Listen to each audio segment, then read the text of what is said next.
그가 마지막 사사였고 많은 선지자들을 키웠던 선지자 학교를 세우고 모든 지방마다 돌아다니면서 선지자들을 키웠던 선지자 중에 선지자였습니다.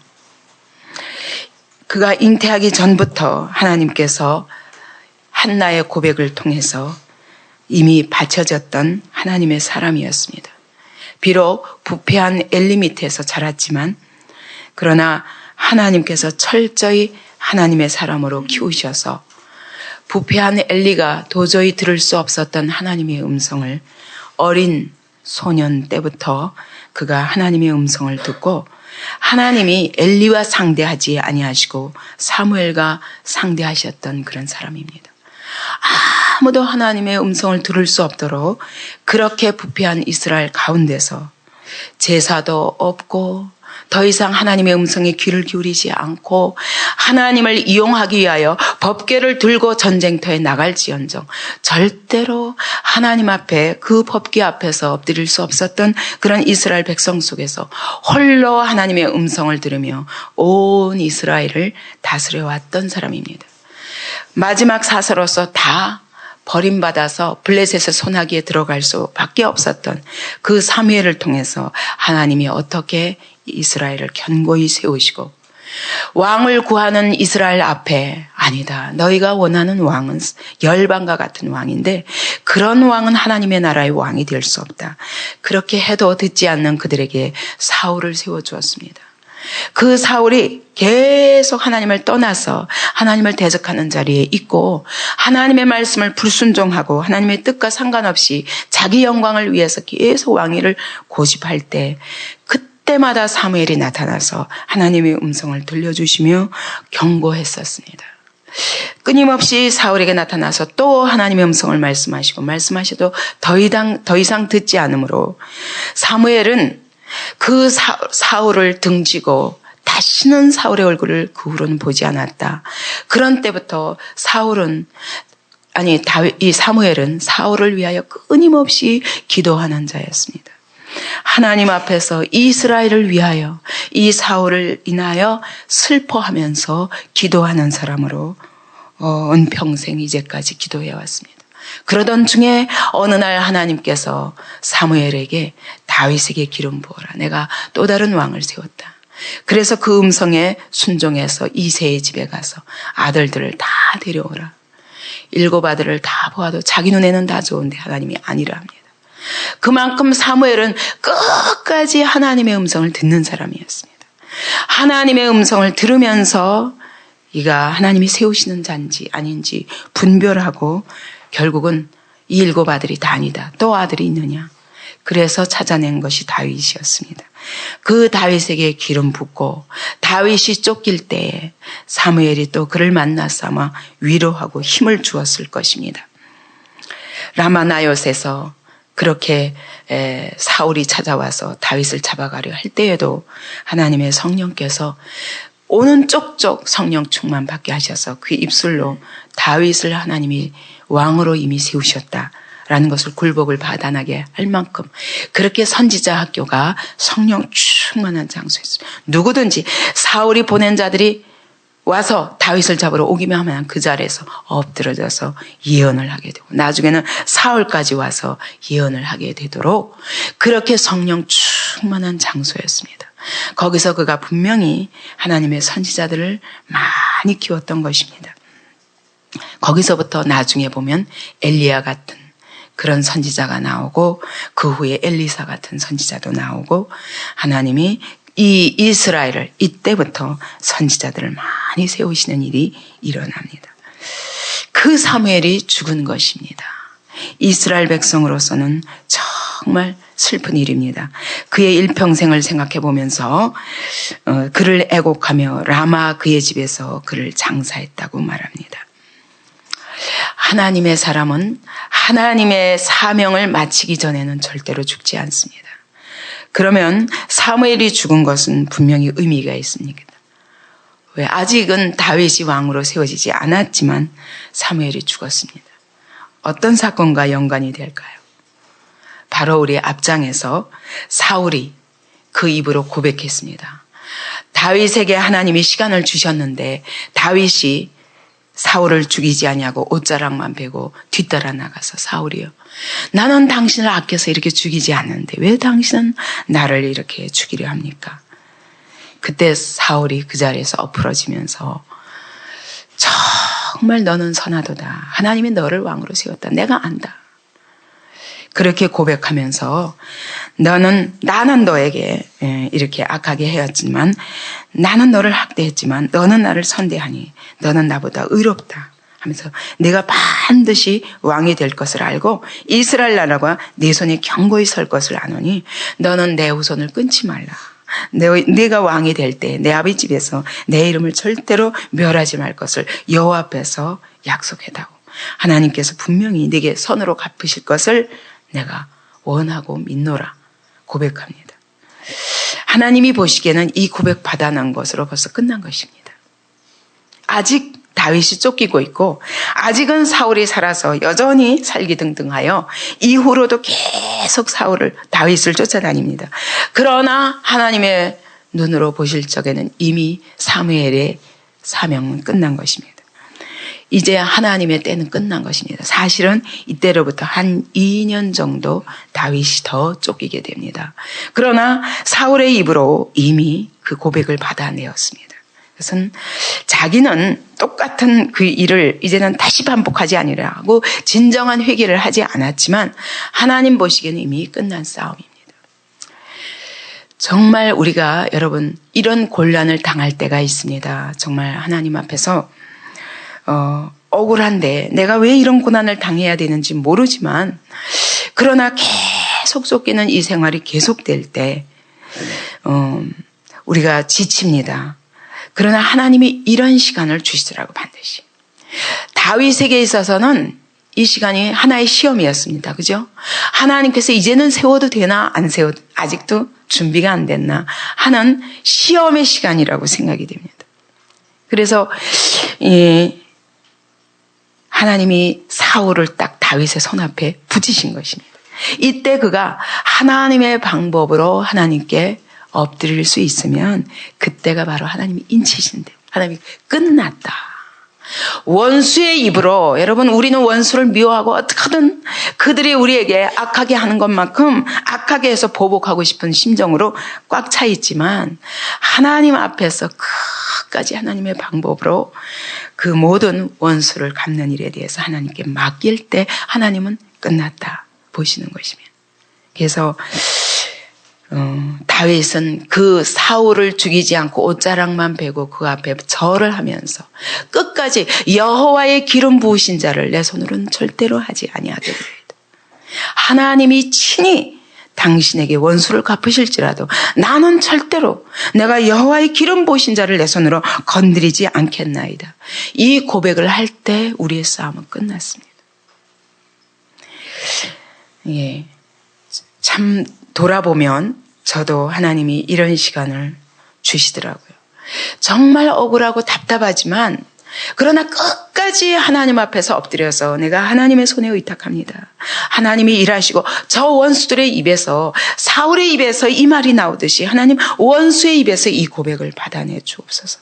내가 그러기까지는 하나님이 나에게 허락하신 때가 아닌 것을 내가 알고 끝까지 내가 십자가 지고 주님 앞에서 주님이 기뻐하시는 그 시간까지 인내하겠습니다 할 때 하나님이 원수들의 입에서 이 말을 듣게 하실 때가 끝난대더라고요. 그러니까 여러분 그렇게 되기까지 어떻게 했어요? 그렇게 되기까지 나의 철저한 순복이 없이는 원수 입에서 그 고백을 받아낼 수 없습니다. 받아낼 수 없습니다. 우리는 원수가 빨리 없어지는 것이 우리에게 정말 하나님의 때가 다다른 것이다 생각하지만 원수가 최악의 상태에서 발악하는데 그때도 하나님 앞에 엎드릴 수 있을 때 하나님이 우리에게 됐다 그러신 것 같아요. 여러분 오늘 무슨 어려움이 있습니까? 여러분의 삶에. 그런데 그 어려움들을 하나님이 빨리 환경을 해결해 주시도록 기도하십니까? 그렇게 기도하지 마시고 내가 하나님께 온전한 순종과 온전한 믿음으로 엎드려 있다는 것을 하나님도 도장 찍으시고 원수도 도장 찍고 우리의 모든 환경 속에서 다른 사람들이 나를 지켜보는 다른 사람들이 정말 저 사람 안에 하나님이 살아 역사하시는구나. 이 고백을 받으시기를 사모하시기 바랍니다. 그럴 때 하나님의 때가 끝난 것입니다. 비록 이후로 한 2년여가 남았지만 그러나 하나님 앞에서는 이미 사건이 끝났기 때문에 하나님이 사무엘의 사명이 끝났다고 보시고 데려가시는 것입니다.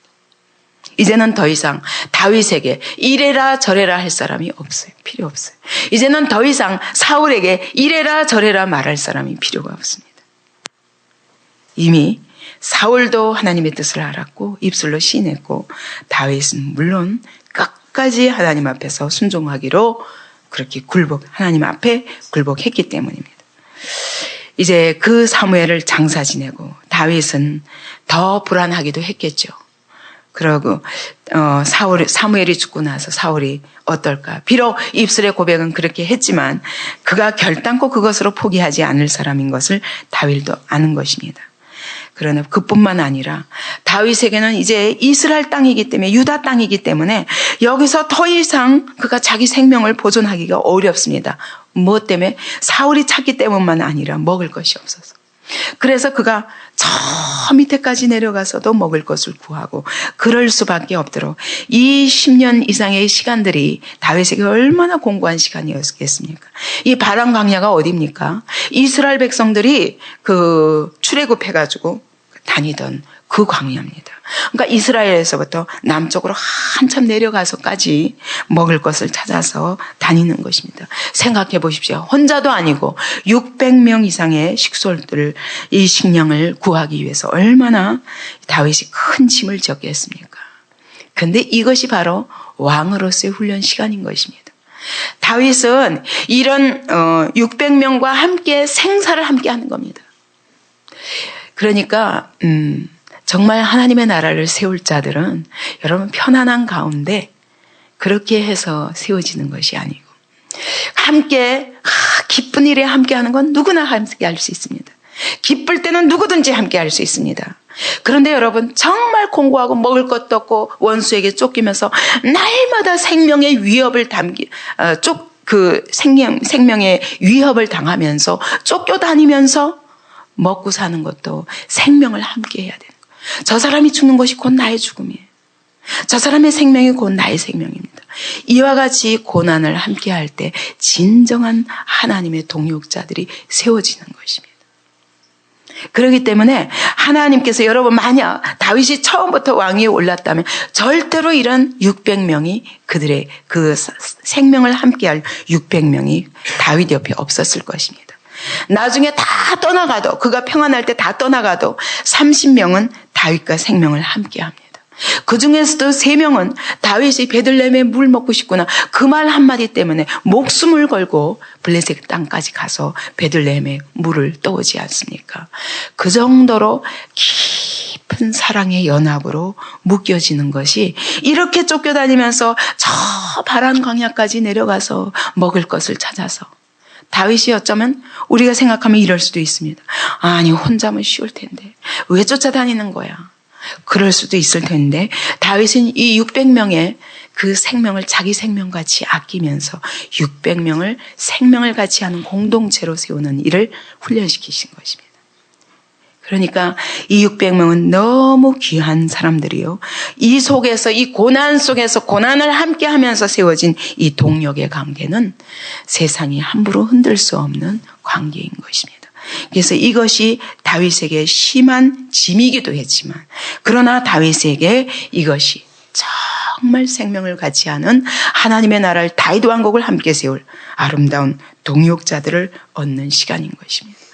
그가 이렇게 쫓겨다니면서 그렇게 이제 광야까지 내려가고 2절에 보니까 마온의 한 사람이 이렇게 저 밑에까지 올라갔다 내려왔다 하면서 마온은 그 위니까 이스라엘 부군이니까 여기서 그 업이 갈멜에 있고 이 갈멜은 헤브론 남쪽에 11km 가량 있는 것입니다.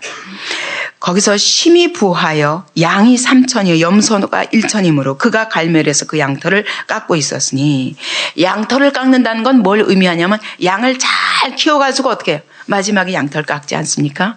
그러니까 양털을 깎는다는 건 목축업을 하는 사람에게 있어서는 추수하는 것, 농부가 추수하는 것과 같습니다. 우리가 추수감사절을 보냈는데 그와 같이 추수를 얻고 나면 농부가 이제 추수감사절 지내는 것처럼 이 양등을 치는 사람들은 양털을 깎을 때 바로 그런 감사제와 같은 큰 잔치를, 축제를 벌이게 됩니다. 그러면 이 축제를 벌일 때 가난한 사람들 다 불러고 동네 사람 다 불러와서 잔치를 벌이는 것입니다. 그래서 후한 인심으로 내가 이렇게 부자가 되게 하신 것을 감사하면서 이렇게 이웃들과 나누는 것이, 그것이 이스라엘의 법입니다. 그러니까 그 사람이 부자니까 이때 이제 좀 은혜를 받아야 되겠다. 근데 그것이 이유 없는 게 아니에요. 왜냐하면 다윗은 이 나발의 그 양떼들을 지켜줬기 때문입니다. 생각해 보시면 이 다윗 자체가 어떤 사람이었습니까? 양치기였습니다. 그런데 양치는 사람들을 볼 때 얼마나 보호하고 싶은 생각이 들었겠어요. 그것뿐이 아닙니다. 다윗에게 있어서는 그가 이후에 하나님이 자기를 이스라엘의 왕으로 세우셨기 때문에 그는 지난번에 자기를 배반하는 그런 그일라 사람들까지도 그들을 위해서 블레셋에게 쫓긴다고 그러니까 생명 다해서 사울에게 쫓기는 신세에 그일라와 싸우면 자기 정체가 드러나는데도 불구하고 그일라 사람들을 구하기 위해서 블레셋과 싸운 사람입니다. 그러니까 그는 모든 백성들을, 사울을 빼놓고 모든 사람들은 결국 자기가 다 다스려야 할 자기 백성들로 보았던 것입니다. 그래서 열심히 그들을 보호해 줬는데 이때야말로 은혜를 입을 때구나. 그래서 이제 10소년을 보냅니다. 10명의 소년들을 보내면서 그 소년들에게 이르되 너희는 갈멜로 올라가 나발에게 이르러 내 이름으로 그에게 문안하고 이같이 부하게 사는 자에게 이르기를 너는 평강하라, 내 집도 평강하라, 내 수의 모든 것도 평강하라. 이스라엘에게 있어서 샬롬은 바로 모든 사람들의 인사입니다. 그 샬롬은 뭐냐면 그냥 평강이 아니에요. 육체의 평강, 물질의 평강을 말하는 것이 아닙니다. 이것은 하나님의 통치를 받음으로 하나님의 은혜 가운데서 평강한 것입니다. 그것이야말로 모든 우리의 삶의 영역이 평강하는 길입니다. 하나님의 통치가 당신의 집안에 있을지어다. 그러니까 신약에 보면은 예수님께서 제자들에게 말씀하시죠. 너희가 나가서 복음을 전할 때 어떻게 하라고요? 가는 지역마다 먼저 평강을 빌라. 하나님의 통치가 이 땅에 임하게 하옵소서. 기도하고 그 집의 평강을 빌고 그리고 복음을 전하라 그러잖아요. 그러다가 그들이 복음을 받지 않으면, 그 성읍이 하나도 복음을 받지 않으면 어떻게 하라고요? 발의 먼지를 떨고 나와라. 그 얘기는 이제 평강이 끊겼다 그 얘기입니다. 하나님의 통치가 끊겼다 그 얘기입니다. 그러니까 지금 다윗이 이와 같이 평강하라. 너는 평강하라. 내 집도 평강하라. 내 수의 모든 것도 평강하라 하는 얘기는 하나님의 이름으로 축복하는 것입니다. 그죠?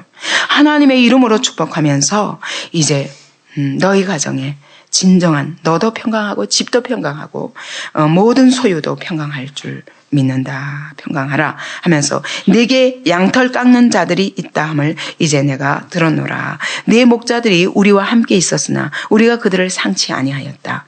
그들이 갈멜에 있는 동안에 그들의 것을 하나도 잃지 아니하였나니 내 소년들에게 물으면 그들이 내게 고하리라. 그런즉 내 소년들로 내게 은혜를 얻게 하라. 우리가 좋은 날에 왔은즉 내 손에 있는 대로 내 종들과 내 아들 다윗에게 주기를 원하노라 하더라 하라. 이때 양떼를 치되 그 주변에 많은 베두인 족속도 이방 족속들이 있었습니다. 블레셋 족속들도 끊임없이 거저 추수 때만 되면 다 약탈해 가지 않습니까? 그럴 때 다윗과 600명들이 늘 지켜줬던 거예요. 그 양치기들을. 그랬기 때문에 자신 있게 평강하라 하면서 우리가 그렇게 너희를 어떻게 지켜줬는가. 그렇기 때문에 네 양떼들이 상치 아니하고 너희가 하나도 상치 아니하고 이제까지 그 양을 키울 수 있었다.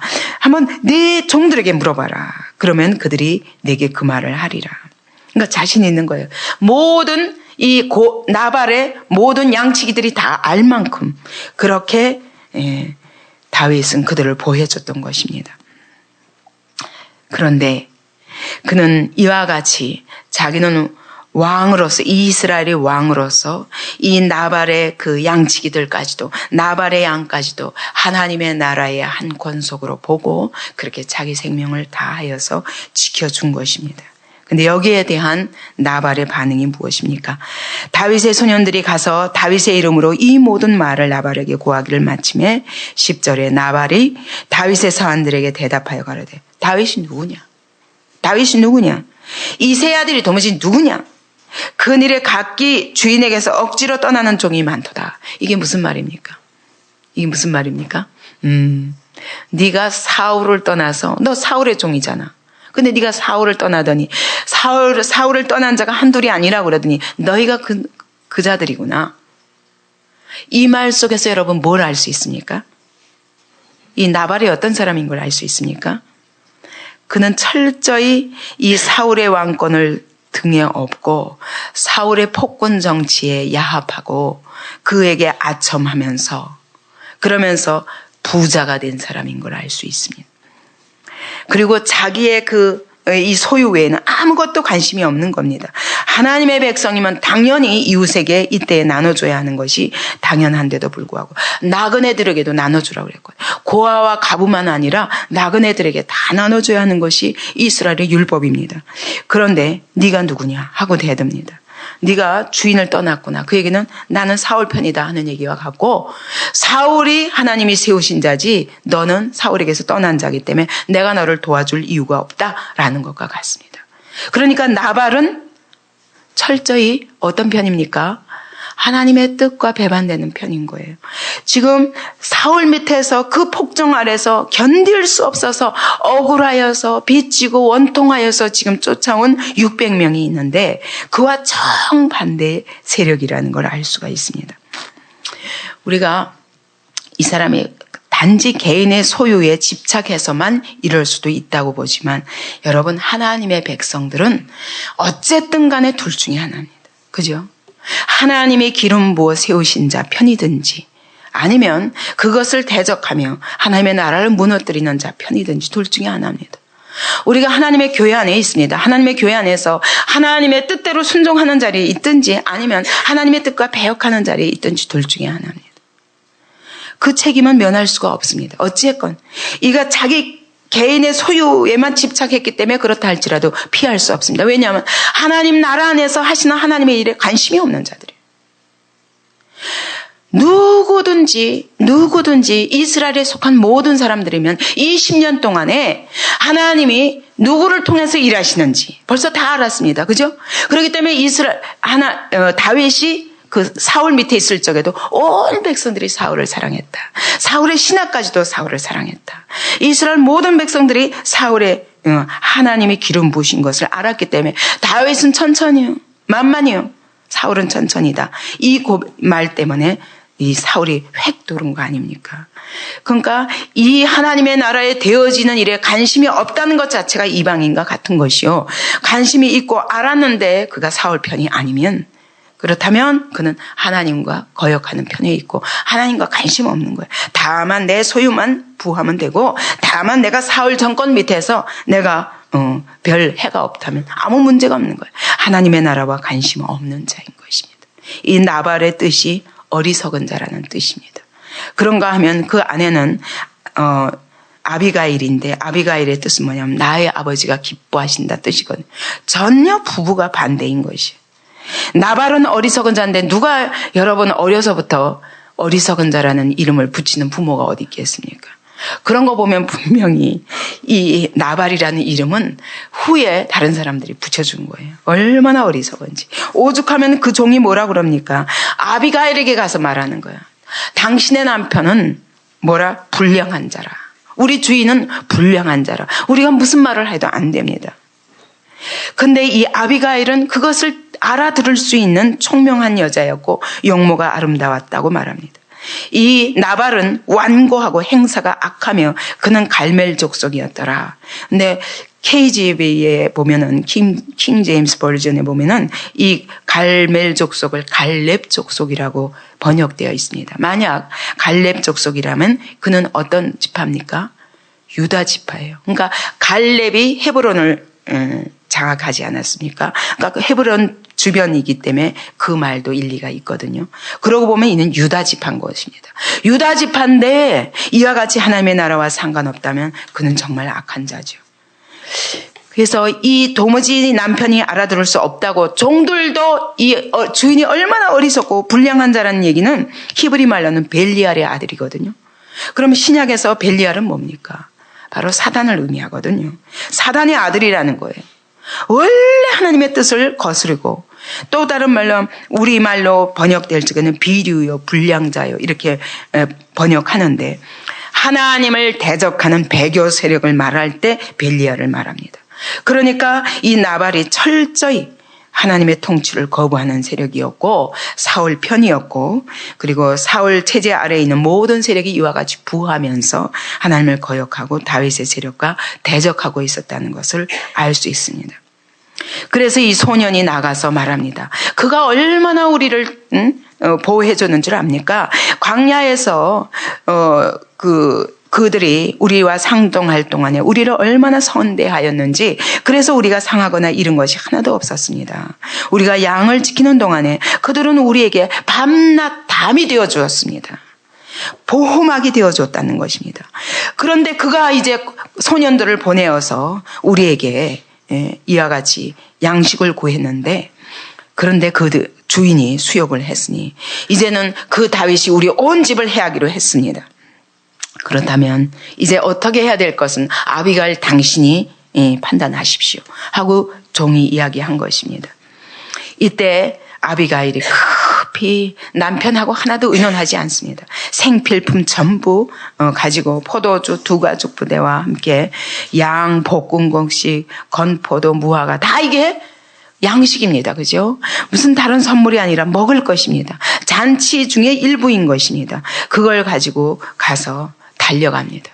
그리고 가다가 다윗을 딱 만납니다.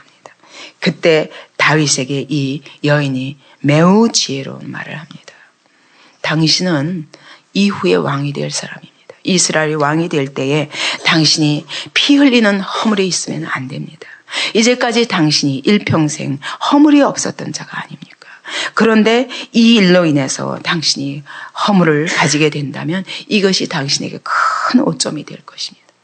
그러니까 이 아비가일이 총명하다는 건 그냥 총명하다는 게 아니라 하나님의 뜻 앞에서 하나님의 뜻을 밝히 알고 하나님의 뜻 앞에서 잘 분별할 수 있는 여인이었던 것을 알 수 있습니다.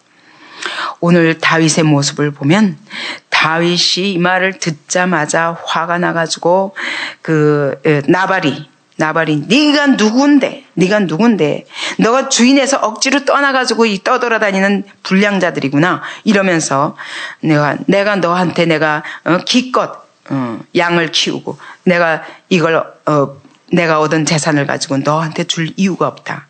그러면서 거절하면서 모욕을 하는 모습을 보고 그냥 600명에게 너 200명은 여기 있고 그리고 너희는 400명은 나가서 저를 쳐서 다 죽여버리라고.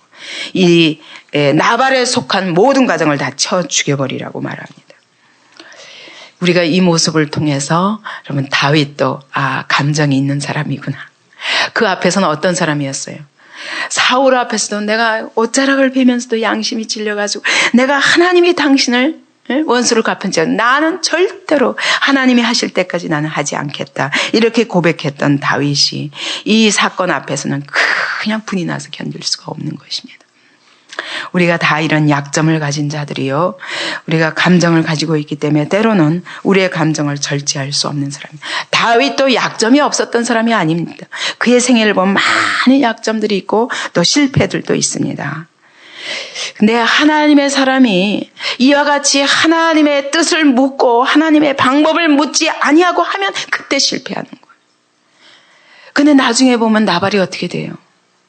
여호와께서 치십니다.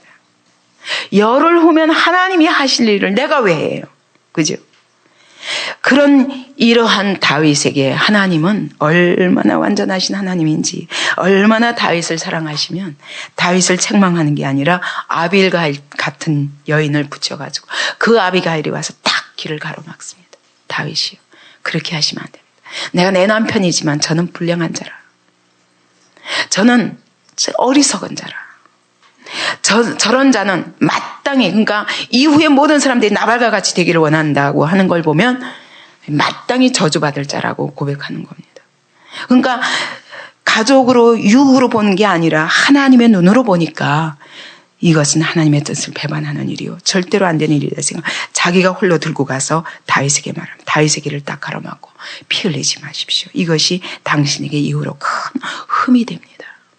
목숨 걸고 나간 거예요. 사실은 다윗이 자기 감정에 사로잡혀가지고 네가 나발에 처냐하고 얼마든지 죽일 수 있는데, 근데 다윗의 바로 가장 아름다운 부분이 이건 것 같아요. 우리가 다 분도 가질 수 있습니다. 막 자기 감정을 어떻게 절제할 수 없는 자리에 이를 수 있습니다. 그러나 이 보잘것없는 한 여인이 가로막는 것 앞에서 다윗은 얼른 제정신을 차리는 것입니다. 아, 내가 실수할 뻔한 것을 네가 나를 가로막아줬구나. 그러면서 그 자리에서 다시 하나님의 뜻 앞에 돌이킵니다. 모욕당한 것은 분하지만 그러나 이 일도 하나님의 손에 맡겨야지 하는 결론을 내게 됩니다. 우리가 다윗의 이런 연약한 모습을 보면 참 위로가 되죠. 그죠? 우리도 분낼 수 있습니다.